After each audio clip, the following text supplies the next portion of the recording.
John Howard was Prime Minister of the country for, of course, a significant amount of time and is probably the best that we've had in a very long time. For many people, he was the best Prime Minister of his generation and was a great reformer. He, of course, is a man who is a conservative and has never hidden it, and he's a man who never holds back. It's always a pleasure to be able to talk to him, and we had a chance to do so a bit earlier today, where I wanted his political judgment about why no has now started to surge forward in the referendum debate. Well, the main reason why a lot of people are going to vote no, and I'm not overconfident, I urge people who want the referendum defeated to keep arguing against it until the 14th of October. You can never take these things for granted. But I think the failure of the government to explain what is involved. We have no idea of precisely how this body is going to be elected, precisely how the separate electoral roll, because it will be a separate electoral roll, because fundamental to this proposition is we're going to have two classes of voters. We'll have all of us, including Indigenous Australians, and then we'll have a separate roll, presumably only of Indigenous Australians, to vote for this body. Now, we haven't been given that detail. We haven't been told precisely how many people are going to be elected. We haven't been told what their terms of engagement are once they're elected. We haven't been told precisely what procedures they will adopt, what powers they will have. We've been told, oh, if you vote for it, we'll tell you then.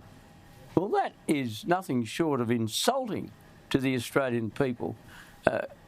Peter Costello and I, when we launched the GST, we went to enormous trouble to detail what everybody would get or lose or how people would be affected.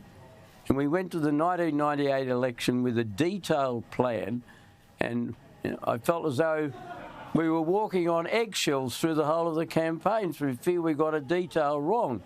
But the public was being asked to embrace the biggest change in decades in our tax system, and they were entitled to know what we were going to do.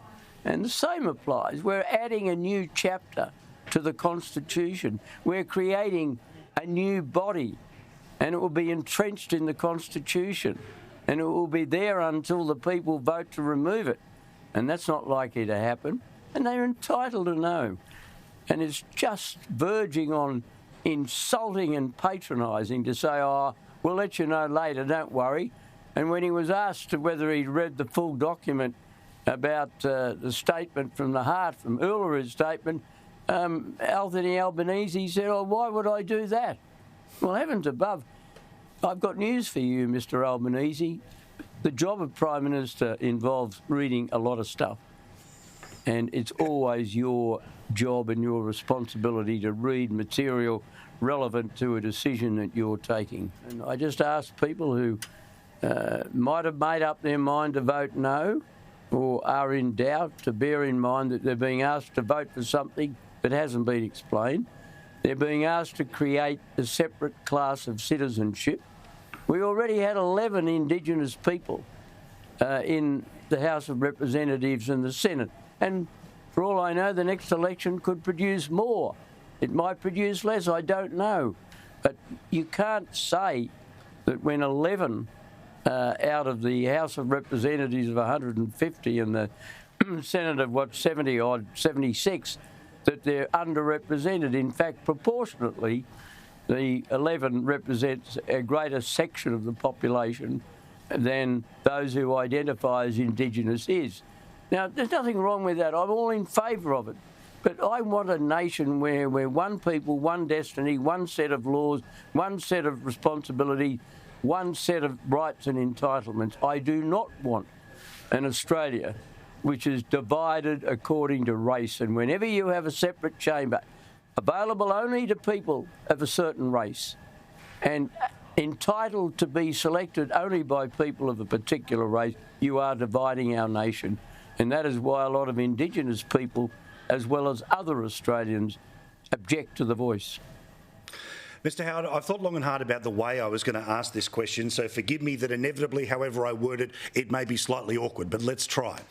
You've heard a lot of conversation about American politics and a lot of conversation about age in politics. Now, you're a bloke who, in my view, seems a lot sharper than the current President of the United States. What's your take on how old is too old to be in a position of leadership, and what's your view of what you can see before your own eyes of Joe Biden?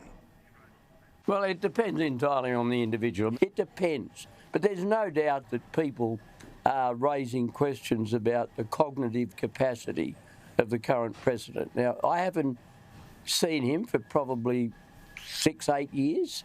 He's a thoroughly decent man. He's had a lot of personal tragedy in his life, but he's the President of the United States. He's the leader of the free world. And I have to say, with all candour, he doesn't seem to me to be up to it. But his possible alternative, Donald Trump, doesn't deserve to be president again because he lost the 2020 election. And to borrow a cricketing analogy, when you're out and your dismissal has been confirmed by the decision review system and the finger goes up for the last time, you've got to leave the field and take your bat with it and cop it. I didn't like losing to Kevin Rudd, and I'm sure Paul Keating didn't like losing to me.